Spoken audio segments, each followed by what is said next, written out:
حلال رشتے کے انتظار میں بیٹھی ہوئی عورت کی فریاد۔ میری عمر اب 35 سال ہو چکی ہے، لیکن ابھی تک میری شادی نہیں ہوئی، کیونکہ ہمارے خاندان میں اپنے خاندان سے باہر شادی کرنے کا بالکل رواج نہیں ہے۔ اور ہمارے خاندان کے بڑے اکثر جب آپس میں بیٹھتے ہیں تو بڑے فخر سے کہتے ہیں کہ ہماری 7 پشتوں میں کسی نے اپنے خاندان سے باہر شادی نہیں کی۔ میں 35 سال کی عمر میں پہنچ چکی ہوں، لیکن خاندان سے اب تک میرے لیے کوئی رشتہ نہیں آیا۔ ہاں، خاندان سے باہر بہت سے رشتے آئے، لیکن مجال ہے میرے بھائی یا والدین نے ہاں کی ہو۔ میرے دلی جذبات اکثر راتوں میں ایسے ہوتے ہیں کہ میں آسمان کی طرف منہ دے کے اپنے خدا سے چیخ چیخ کے فریاد کروں کہ خدارا میری شادی کروا دے، لیکن حیا اور شرم کی وجہ سے میری وہ آواز گلے تک آتے آتے رک جاتی ہے۔ میں اپنے اندر گھٹ گھٹ کر ایک زندہ لاش بن چکی ہوں۔ شادی بیاہ کی تقریبات پر جب اپنے ساتھ پڑھنے والی، اپنے ساتھ کھیلنے والی لڑکیوں کو اپنے شوہروں کے ساتھ دیکھتی ہوں تو دل میں دردوں کی ٹیسیں اٹھتی ہیں، اور دل سے ایک ہی دعا نکلتی ہے کہ یا اللہ پاک ایسے پڑھے لکھے جاہل والدین کسی کو نہ دینا جو اپنے جہالت پر مبنی رواجوں کی وجہ سے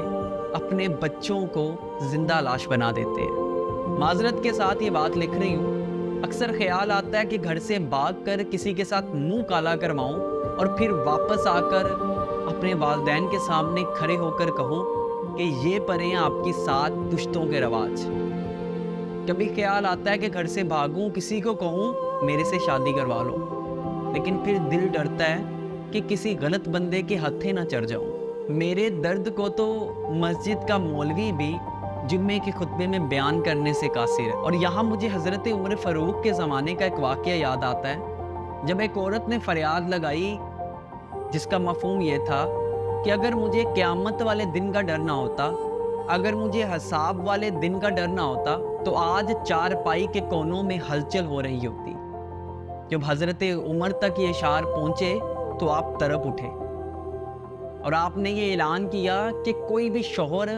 3 ماہ سے زیادہ اپنی بیوی سے الگ نہ رہے۔ اے حاکم وقت، اے میرے ابا حضور، اے مفتی اعظم، اے مسجد کے مولوی، کیا میرے درد کا مداوا نہیں ہے تمہارے پاس؟ اب اس عمر کے بعد اگر میرا کہیں رشتہ ہو بھی جاتا ہے یا میرے ابا مان بھی جاتے ہیں تو میرے لیے کیا میرے متعلقہ لڑکا مل جائے گا، یا مجھے پھر وہی 45 سے 50 سال کے ایک برے آدمی سے شادی کرنی پڑے گی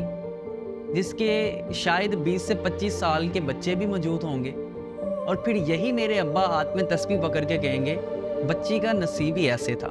آپ مجھے بتائیں، ایک شخص تیار شدہ کھانا منہ میں لے جانے کو تیار نہ ہو اور پھر بھوکا رہنے کی شکایت کرے تو وہ عقل مندی کا ثبوت تو نہیں ہوگا،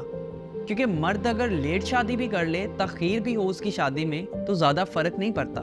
لیکن اگر عورت کی شادی لیٹ ہو تو اس کو اپنا من پسند ہمسفر نہیں ملتا، اور اگر مل بھی جائے تو عورت اس طرح کی شوخی اپنے شوہر کو نہیں دکھا پاتی۔ یہ وہ مسئلے ہیں جو شاید آج ہر تیسرے گھر میں موجود ہیں، لیکن ان پہ ہم آواز نہیں اٹھاتے کیونکہ ان کے پیچھے کہیں نہ کہیں غلطیاں ہماری ہیں۔